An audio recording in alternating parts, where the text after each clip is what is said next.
Hello again, everyone, and welcome to another edition of the Inside Lowell Daily Pulse, the Wednesday, February 5th edition of the Daily Pulse. And it's a Wing It Wednesday here in the WellPoint Studios, because one more time, my special guest today, well, I'm here with me, myself, and I. Supposed to be joined by City Councilor Cory Belanger, following up on last night's City Council meeting, but a last-minute scheduling conflict by the councilor has kind of left me here. But we're going to do our best to kind of recap a couple of key things from last night's Lowell City Council meeting.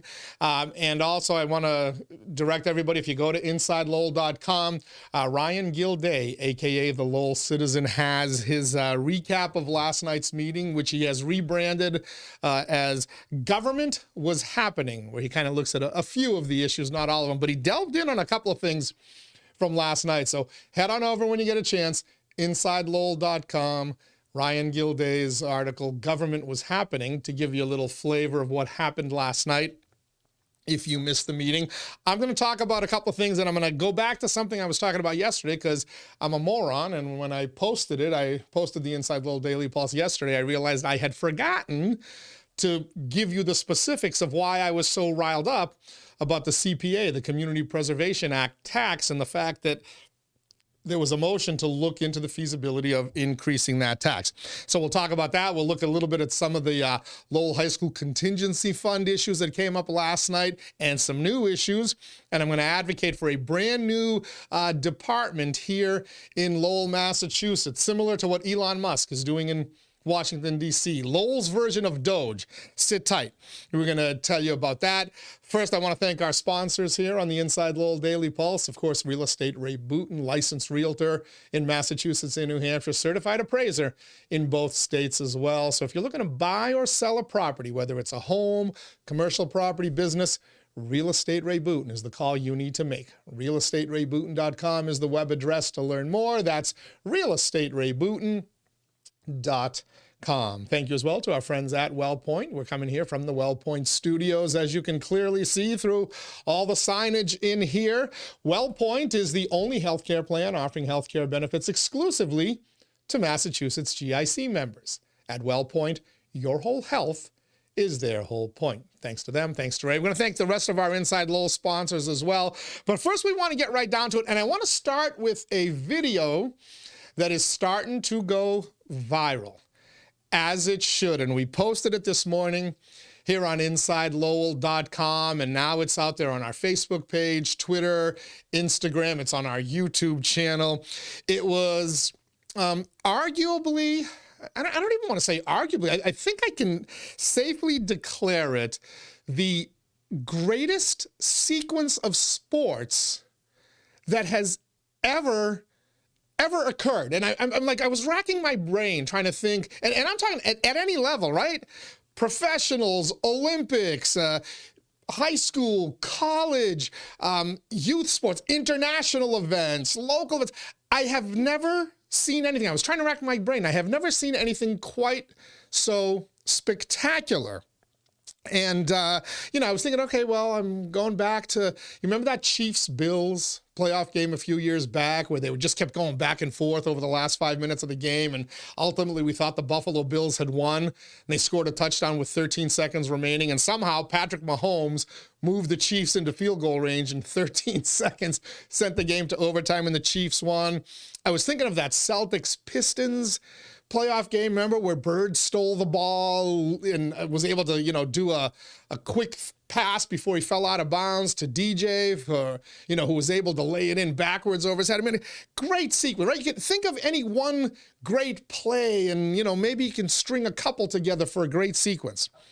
Well, last night at a Lowell middle school building, at the Sullivan School, in a basketball game, middle school basketball game, featuring the Sullivan Middle School hosting the Pine Arts Magnet School, a boys' middle school basketball game, you saw a 40-second sequence where not one, not two, not three, not four, but 5 improbable shots went into the hoop. There were shots from half court, multiple half court shots. There were multiple three-pointers. There was a buzzer-beating bank shot to cap off an incredible 5-play sequence, which again, InsideLowell.com, it's under our fun category, fairly unusual narratives, FUN. It's down kind of at the bottom of our homepage, but you can see it again on the Inside Lowell YouTube channel, Facebook, X/Twitter, Instagram. You're probably going to see this sequence on national entities, digital media. I would imagine ESPN. Yeah, ESPN, forget their play of the day, or if they don't do their top 10 plays of the day. This could qualify as forget their one top play of the day. This could be like their top 5 plays of the day, all from one video sequence. But I want to show it to you right here, and I have miraculously figured out the technology now. I'm going to be really dangerous going forward here on Winged Wednesdays and anything else, because I know how to upload photos now into these podcasts, graphics, and now videos. I can't figure out the sound yet, so you're not going to hear the sound of the parents laughing at first, cheering, and then laughing nervously at the improbability of what they saw with the first half-court shot, and then the thing just spiraling to the point where everybody was losing their minds and running onto the court. But I want to take you to the Sullivan School in Lowell. Last night, I want to thank my friend Danielle Sotirakos for sending this video. She's posted it on her Facebook page. Multiple people have posted it. It's absolutely spectacular. But watch this unfold in front of you. Notice 40 seconds left in the game. And here comes the Sullivan School in the black uniforms. There's a straight-in swish from half court. Pine Arts comes back down the court, and there's a half-court swish. All right, phenomenal. Cut the video there. No, because here comes a kid from the Sullivan with that's an easy shot, right? A fading away, almost falling out of bounds, three-pointer, swish. Back comes the Pine Arts, half-court shot, bank shot and in. And as the clock winds down, 5 seconds, 4 seconds, 3 seconds, 2 seconds. Let's just cap it off with one more, shall we? You gotta be kidding me, right? Look at the crowd reaction. Absolutely spectacular. I have never seen a greater sequence of sports, shot making, anything in my life. And I challenge anybody. I challenge anybody to come up with a sequence. It doesn't even have to be 40 seconds long. Just come up with a sequence that can rival that, because it's improbable. It's almost like mysterious forces were at work in that game. And I'm told by the mom who sent me the video that it was just the whole game itself. It wasn't competitive. It was a blowout. The Sullivan Middle School won the game handily. But she just said there was weird stuff, the kids having fun, camaraderie. Obviously, they just start launching, with 40 seconds left, they start launching half-court shots and hitting them. And the thing snowballed. It was almost like, if you don't believe in the supernatural or higher beings, what happened last night on that middle school basketball court has to kind of, I don't know, make you reconsider. Just watch it again. You see 40 seconds on the clock. Here we go. Kid just decides to launch a half-court shot. Nothing but net. Right? Look at the crowd. Look at the kids in the stands there. They think they've seen it all. Of course, number 5 comes down and says, all right, I'm at you. He's bumped. He's getting a chest bump in the middle of the game there. All right, let's just run out the clock. No, here comes a new kid. Let's try a falling out of bounds three-pointer and high step it down the court. Well, I can do one better. So number 12 on the Pine Arts. And then what else could cap it off except a mid-court, nearly mid-court, buzzer-beating bank shot. Incredible. Absolutely incredible. You got to watch this video with the audio on, because it absolutely does it even more justice. Absolutely incredible turn of events last night at the Sullivan Middle School in Lowell. Congratulations to all the kids, the the parents, the coaches for being involved in that. That's the kind of thing you will never forget in your life. If you were a part of that, if you were on the court witnessing that, if you were one of the kids on the bench, one of the parents, and especially if you were one of those kids who launched a shot and it was multiple kids doing it, incredible. Incredible. This is why I was a sports fan ever since I was a kid, because you never know what's going to unfold in front of your eyes. This is the brilliance of sports. What Jim McKay on ABC's Wide World of Sports used to, call about the thrill of victory, the agony of defeat, the, unbridled enthusiasm, whatever wording he used. Unbelievable. Sullivan Middle School in Lowell. I can't wait to see that video start to go even more viral and end up on all sorts of national entities there, because it was just that good. You're tuned into the Wing It Wednesday edition of the Inside Lowell Daily Pulse. It's Wednesday, February 5th, 2025. We were supposed to be joined by Lowell City Councilor Cory Belanger. Someone suggested I should put a vest in that chair for Councilor Belanger, but I was already here downtown. I didn't have a vest to throw in there, but we'll reschedule with Councilor Belanger. He had a last-minute scheduling conflict pop up on him, so we'll get him back here, and we'll continue to bring in other members of the Lowell City Council. Plus tomorrow, Ryan Gildea will be here to help us recap the City Council meeting, which we'll talk a little bit about now. Quickly, I want to thank our sponsors again of the Inside Lowell Daily Pulse: Real Estate Ray Booten, licensed realtor, certified appraiser in Massachusetts and New Hampshire. Find him online, realestaterayBooten.com. Thank you as well to our friends at WellPoint. At WellPoint, your whole health is their whole point. Washington Savings Bank, banking that feels like home. Make the switch now to Washington Savings Bank. TMI Properties, quality and value at every price point. Find your perfect space with TMI. Mahoney Oil, providing warmth and protection to Greater Lowell since 1925. The Greater Lowell Community Foundation, improving the quality of life in Greater Lowell through impactful strategic philanthropy. Francis E. Preventer Insurance, the agency Greater Lowell has counted on since 1982. And by the Massachusetts Pirates, bringing all the hard-hitting action and excitement of arena football to the Mill City. All right, last night's Lowell City Council meeting, as I mentioned, Ryan Gildea has his Government Was Happening recap on InsideLowell.com, and you'll want to check it out, because he describes a what do you call it? A Greek MAGA nut, a Greek business MAGA, Make America Great Again nut, who finally embraces socialism.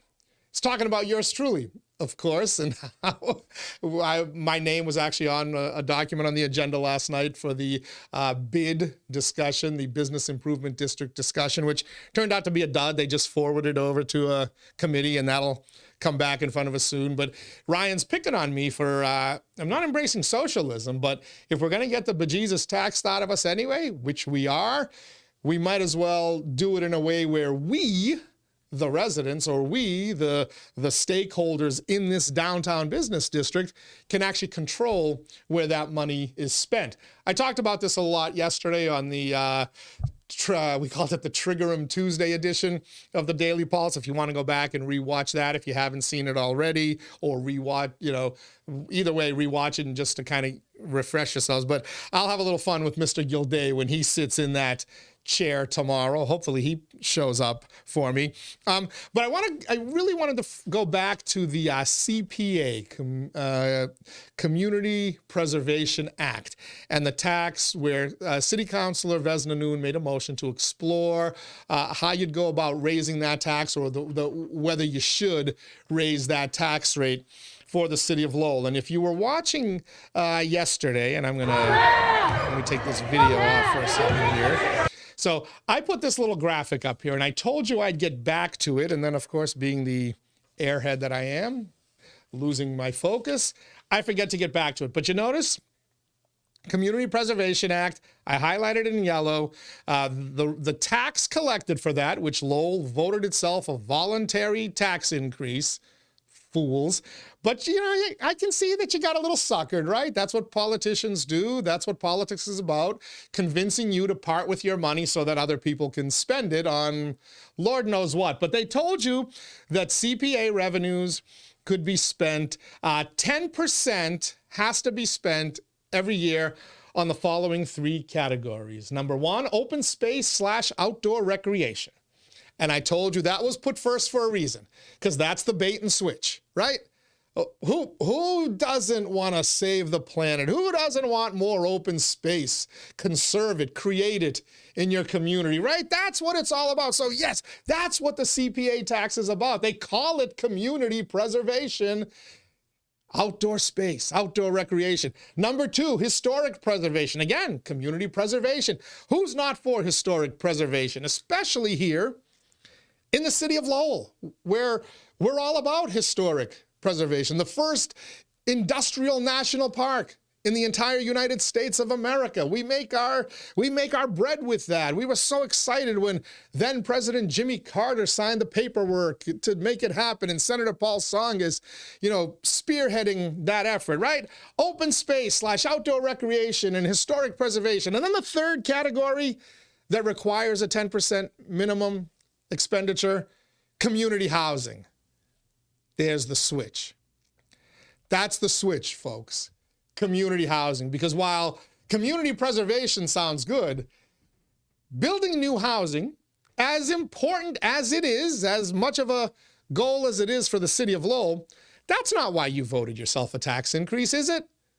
How many of you, raise your hands, how many of you thought this was a good idea because you'd be, in the first year they got you with Rowley's Farm, right? You'd be preserving open space. You'd be creating more open space in Lowell. And if not creating open space, at the very least, you would be preserving your historic spaces.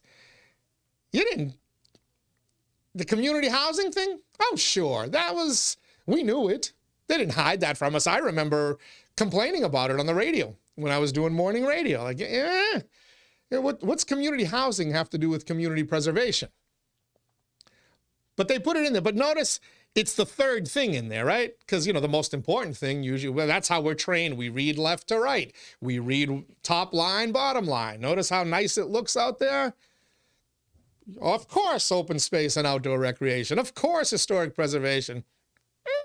By the time you get to community housing, I'm not so sure I want that extra tax dollar. But hey, we fund a big amount on Rowley's Farm and the Audubon Society and the Lowell Conservation Trust. Great project out there, right, in Pawtucketville. And then I don't even know what we did in year number 2. A lot of housing, I know that much. But here was last night at Lowell City Council meeting, and inside the City Council meeting was the report from, I got some notes up there that I was supposed to hit yesterday and never did, but they even tell you the 10 projects that were funded, were approved to be funded in 2025. Community housing on Cross Street, community housing / historic preservation at Mass Mills, community housing at Suffolk Place, community housing at the East End Club. 4 housing projects. 4 housing projects, creating new housing, little restoration, historic. And then they give you 6 preservation things. Now, mind you, they approved 10 projects. Go back to this chart. It's supposed to do 10% CPA, supposed to go towards open outdoor spaces, 10% towards historic preservation, and 10% to community housing, and the remaining 70% can be designated for any allowable project in those categories. But you're supposed to do 10% for outdoor recreation and open space. Well, if you got 10 projects and 4 of them are for community housing and 6 of them are for historic preservation, that's 10 out of 10. That's 100%. There's no 10% for open space and outdoor. As if that's not enough, 2 of the 6 historic preservation projects that were approved involve the creation of new housing. There's a mixed use thing on Merrimack Street. There's turbine building on Market Street, historic preservation, but housing is going to be a part of that. So we're creating all this housing with a tax that, look, you were tricked into thinking that this was about everything else. And I had a little back and forth before recording the show with somebody out there who, said to me, well, blame the city for not putting forward any open space projects to receive this funding. And I do. I was told that you can kind of bank that money for future years. So the 10% that wasn't spent on open space and community preservation, outdoor recreation or whatever, that can be then forwarded into a future year. So let's make sure that they haven't spent the full amount with those 10 projects. But I'll take the word of the folks who explained it to me. And they, was also explained, listen, we had all this ARPA funding, so we put it all into the parks. And they did. They put a significant portion of ARPA, COVID relief funding, into our parks and our recreation and open spaces. I think one project in every neighborhood was part of that. So I will buy that. I will buy that. But again, this is what gets me. We voted for a tax increase. And there's a little bit of a bait and switch in there. I'm sorry, whether you can bank the money or not, obviously there's plenty of money. So if you can bank money and put it aside, they didn't need to spend as much on outdoor recreation this year. In future years, they'll find ways to spend it. I am 100% sure. Lord knows they're not going to give it back to you, the taxpayer. You're not getting a rebate. No ifs, ands, or buts about that. But you will, you need to fight back when they come to you. And I don't know what the subcommittee is going to recommend after, looking into Councilor Noon's motion about, do we increase the tax rate that you are paying, that you voluntarily signed up for, you got tricked into approving in the city of Lowell. Let's not increase the rate. Just leave it where it is. The damage is done, all right? As Justin Timberlake sang in Cry Me a River, the damage is done. Just leave it, leave it alone. Let's live with the damage. Let's not ruin it anymore. Let's not take any more money out of the taxpayers. We got enough housing coming in, thanks to Link over at UMass Lowell, and thanks to Frontrunner Cities, which I'm sure we'll hear more about after their executive session last night. The state is funding housing hand over fist. Lowell, don't get tricked into voting yourself another tax increase, okay? Increasing that tax rate that you already got tricked into increasing, because you know what? It's not really going to go to open space and outdoor recreation. And if it does, it only has to be 10% a year. And another 10% for historic preservation, 20%. The other 80% could potentially go to housing. And I guarantee you, based on the costs to build housing these days, it's going to go into housing. Don't get tricked. All right, one more topic before getting to some feedback from previous shows that I also forgot to do yesterday. The Lowell High School Contingency Fund discussion took place, and we found out that the pace that they are using those contingency funds for is escalating. Earlier on, there was building 2 new buildings, right? The new gym, the new freshman academy, that 5-story fire trap. Oh no, I'm sorry. That was the propaganda point of the, never outside of downtown crowd. But you got a 5-story building. Some contingencies were used. Got a new gym. Some contingencies were used. But now you're getting into the part where those contingencies are starting to escalate. And you've only got about $3 million, as we showed yesterday. If you watch the Inside Lowell Daily Pulse yesterday. Excuse me for one second. This is what happens when you have to talk by yourself for as long as I do. And again, nobody will talk to me. That's my guest over there. That's the empty chair guest. I almost feel like dragging poor Lindsay from the Chamber of Commerce in here to help keep me company, just so I feel like I'm talking to somebody. Anyway, we learned that the contingency fund is starting to escalate. So the thought that, oh no, don't worry, this is going to come in on budget at that $482 million mark. I do wonder, I didn't get to see the meeting because I was at the wrong basketball game last night. I went to my godson, he's a JV coach for Lowell High, assistant varsity coach. So I went to their JV game. So I missed some of the meeting, and I came in a little bit at the end of the high school discussion. But did anybody ask Mr. Dowd how confident he still is about that building being open in August of 2026? If they did, I didn't see it. Somebody please message me. Somebody please send me a note. Leave your feedback on our YouTube channel or on Facebook. But as the discussion unfolded, Councillor Eric Gitschier, who you knew he was going to look at all of those change orders that were part of the report. And there was like 500 of them. You got to see where all these contingency funds got chewed up with over these 500 orders. And after listening to Councillor Gitschier delve into some of these things, I am now in favor of creating Lowell's own version of D.O.G.E.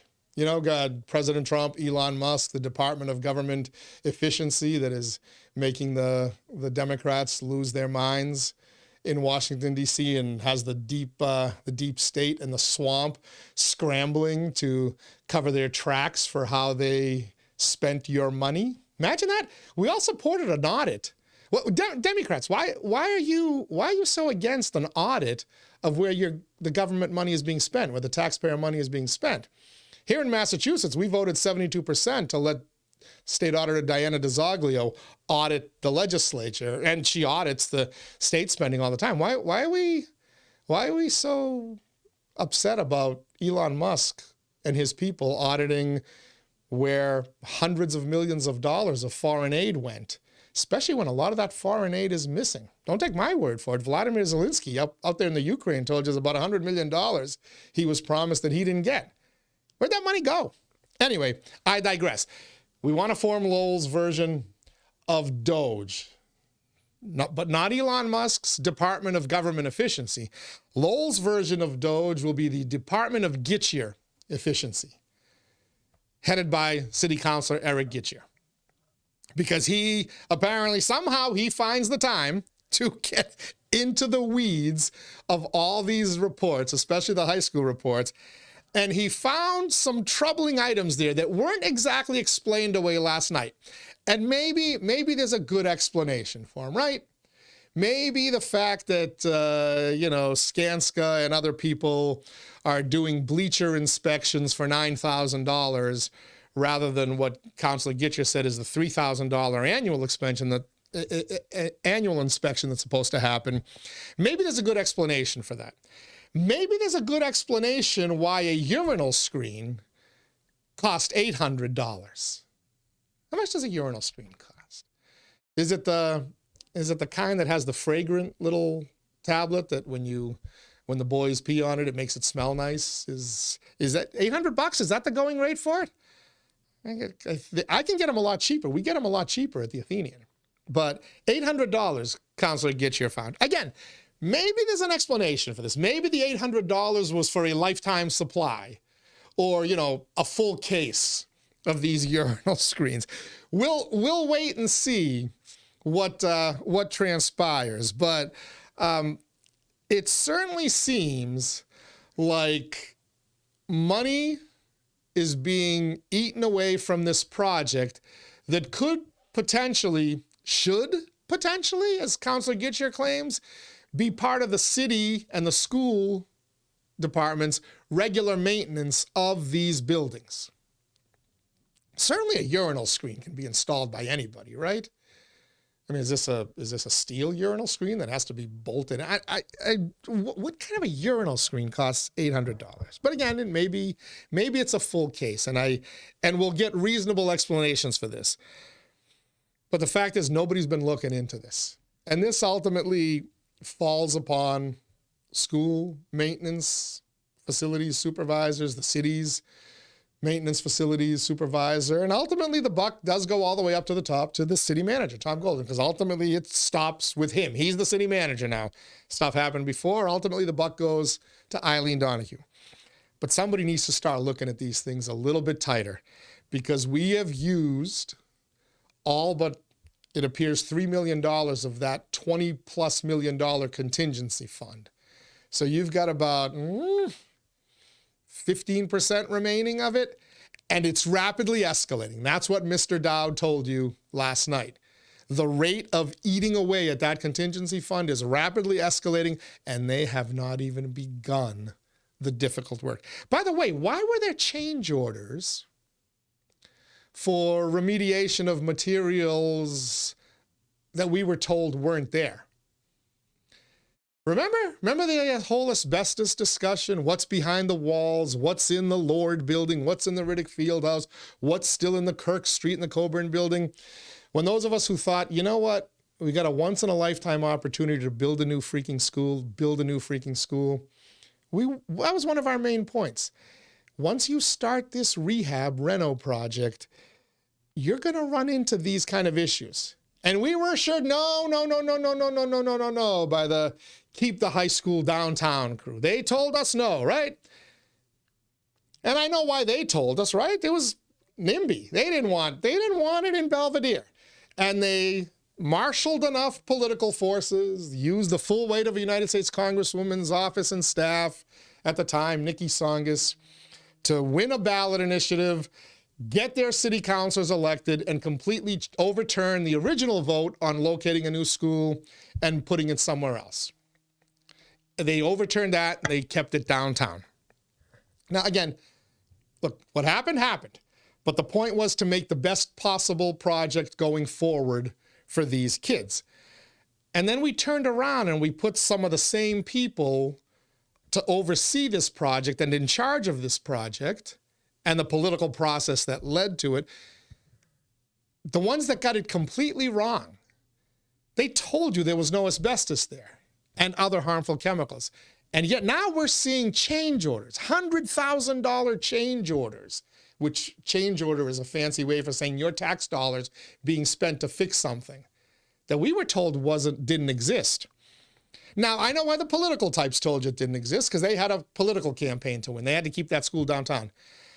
Why did Skanska, Perkins Eastman, whatever entity went into that school?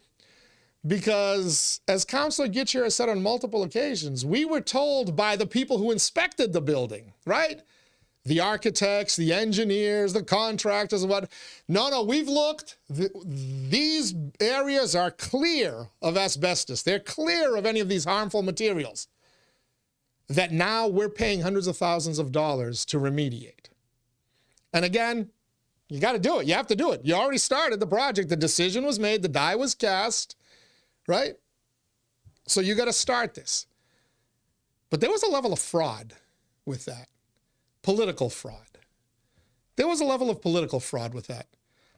It's bad enough the politicians did it, but the MSBA pays good money. The city of Lowell is paying a good chunk of this money to the project manager, Skanska, to Suffolk Construction, to Perkins Eastman, the architect. We paid good money to oversee this project and make sure it was done right. And they did tell us, I forget the exact person who told us, but they were asked, once the decision was switched from moving it to Colley Stadium to keeping it downtown, they were asked, and even during the debate about it, they were asked, well, how much remediation is necessary still? And we were told, no, don't worry. We got it all. They got it all in 1980, we were told, right? Remember that? And then people drilled into walls and said, see, we confirmed they got it all in 1980. They didn't get it all in 1980. Didn't even come close. And now we're paying the price for it. And if you think this project, if you watched that meeting last night, and you still think that project is coming in at $382 million, remember it was $341, went up $40+ million. It was COVID and it was construction costs. We got it. State got us covered. We got it. Thank you, Senator Kennedy. Thank you, everyone else, for getting the money and covering that. But if you think we're done, begging for more money from either the state or the taxpayers of the city of Lowell? Not even close. Not even close. Don't take my word for it. Watch it yourself. Watch the meeting yourself. Listen to the tones. But if you're not going to take my word for it, please don't take the word of the people who originally lied to you and deceived you, because they did lie to you and deceive you. They did lie and deceive you. That's now 100% confirmed. Everything that we, the 𝐈𝐲𝐬𝐿𝐼 supporters, told you was going to happen, it's happening right before your very eyes. You want to come back and say, well, it would have happened with a new school out there? Yeah, we'll never know, will we? But the reality is, what we told you was going to happen is happening. We need a department, we need a D.O.G.E in Lowell, the Department of Gitschier Efficiency. I applaud Councilor Gitschier for digging into this stuff and asking the questions. And again, maybe there are good explanations for this, but man, somebody's making an awful lot of money off of the back of the taxpayers who are funding this $382 million and growing project. All right, going to get to some quick feedback regarding stuff from earlier shows. We talked about on Monday with when Greg Pappas was here on the Daily Pulse, we talked about State Senator Jamie Eldridge refiling a bill that would allow non-citizens the right to vote in municipal elections. And Greg and I speculated on whether those same non-citizens could run for office for select boards, city councils, school committees, planning boards, anything else. If they can vote, they should be able to serve. We didn't know the answer to that. I didn't read the bill closely enough because the bill gave you the answer to that. But I'll beg your forgiveness for that. But I was a little bit deceived by the passion with which Senator Eldridge defended his position on that. Because when he started to get called out by entities on social media, and we referenced on Monday's podcast this Twitter/X account called Bostonians Against Mayor Wu that highlighted his bill, and he started calling all these people haters, and I don't know if he used the word Nazis or not, but he might as well as. But he was talking about you're scaring people into thinking these things, and the bill that I filed does not allow these folks to run for office. Why are you reporting that? He said to some lady who is a reporter for a Fall River publication who no longer works there because apparently Fall River lefties don't like hearing the truth as much as the rest of the lefties don't like hearing the truth. Remember, the truth is hate speech to those who hate the truth. But Senator Eldridge said, why are you spreading lies? You as a reporter are spreading lies about my bill. It doesn't say they can hold office. To which the reporter on her Twitter/X handle posted the bill that Senator Eldridge filed. And it says they can serve in office. Not only can non-citizens vote, legal non-citizens or illegal non-citizens, not only can they vote, they can run for these offices. It's specific, his own bill. And he didn't know this as he was arguing it. Senator Eldridge, how did you not know what the wording of a bill that you filed and have filed multiple times? You didn't know it? Or you forgot it? I don't want to say you were lying about it. I've met Senator Eldridge. Seems like a nice dude. By all indications, he's a really good dude. So I'm not going to say he was lying about it. Was he trying to mislead? I'm not even sure I'm going to go that far.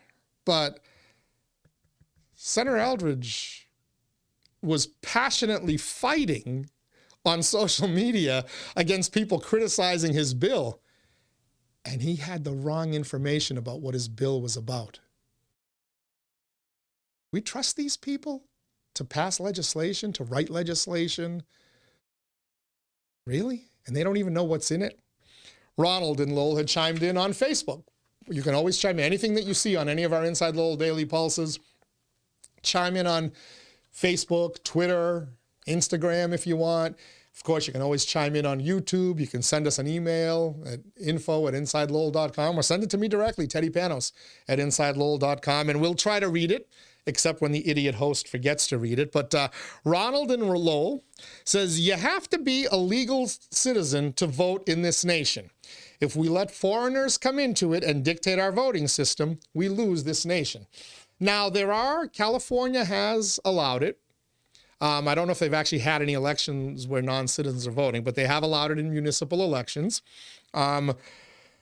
There was a time, according to Senator Eldridge, where up to 40 states allowed non-citizens to vote, right up until 1926, he said. What was happening? Like 1926, was that around the time that foreign influence was starting to creep its way into things? We didn't want foreigners to start voting, to vote their native land's interest over American interest, so they made it citizens. I don't know. I don't know the exact reasoning for it, but Greg Papp has highlighted the issues for you.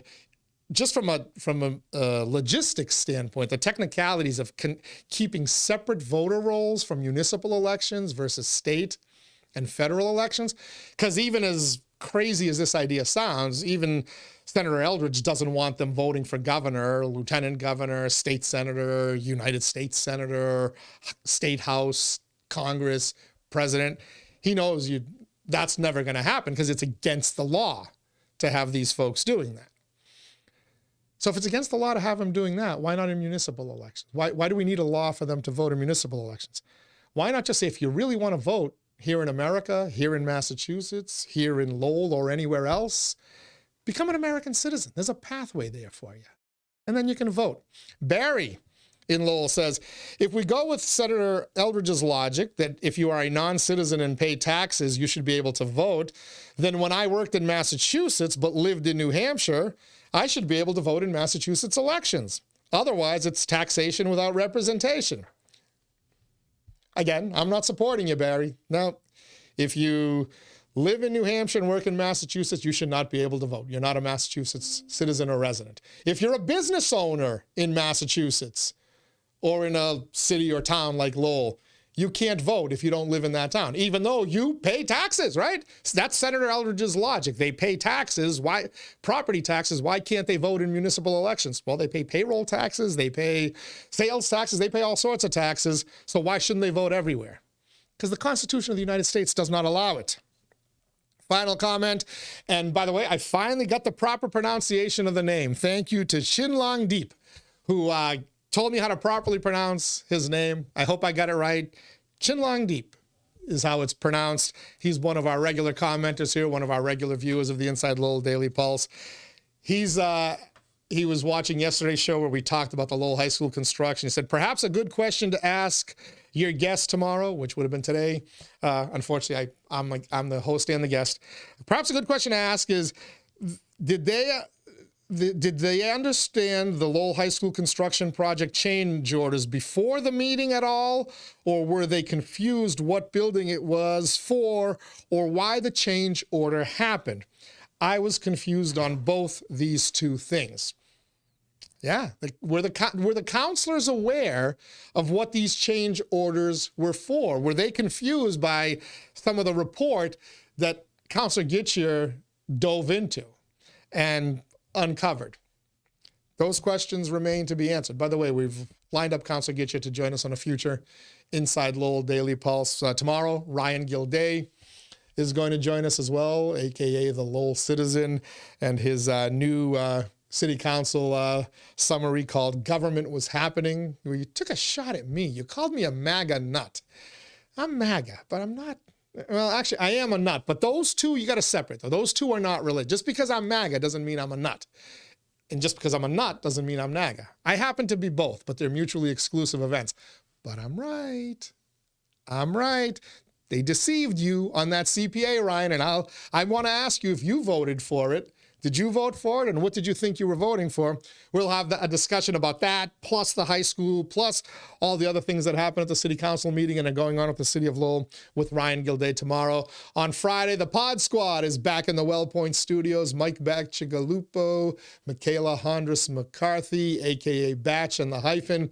And we'll even have the Hyphen Hug, where Michaela will wrap up our week on the Inside Lowell Daily Pulse on a high note with a good feeling. But one more time before we go, let's get rid of that little screen there.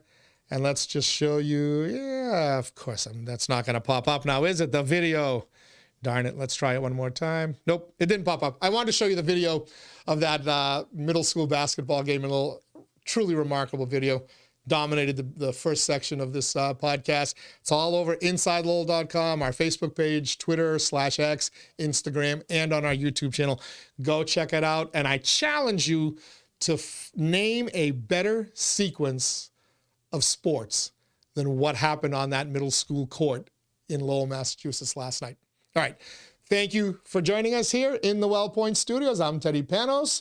For everyone here at Inside Lowell, stay safe, stay warm. We'll be back with you tomorrow with another edition of the Inside Lowell Daily Pulse.